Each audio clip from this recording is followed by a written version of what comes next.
gusto ko lang sabihin sa'yo, I know singing is a new thing for you, and sometimes parang nakaka-overwhelm, minsan parang medyo natatakot ka because it's a new thing. Pero ang gusto kong sabihin sa'yo, ang pagkanta is a skill. Like dancing, writing, kahit yung sports, it's a skill.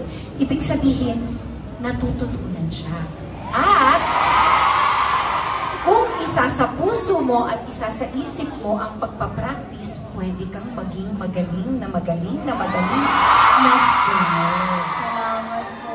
And since you were given the opportunity to do this, alam mo, hindi lahat nabibigyan ng opportunity to record an album, to do a show, diba?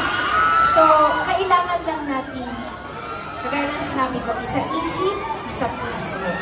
Lahat ng mga gagawin natin para lahat sila maging happy lagi. Salamat po. Thank you so much.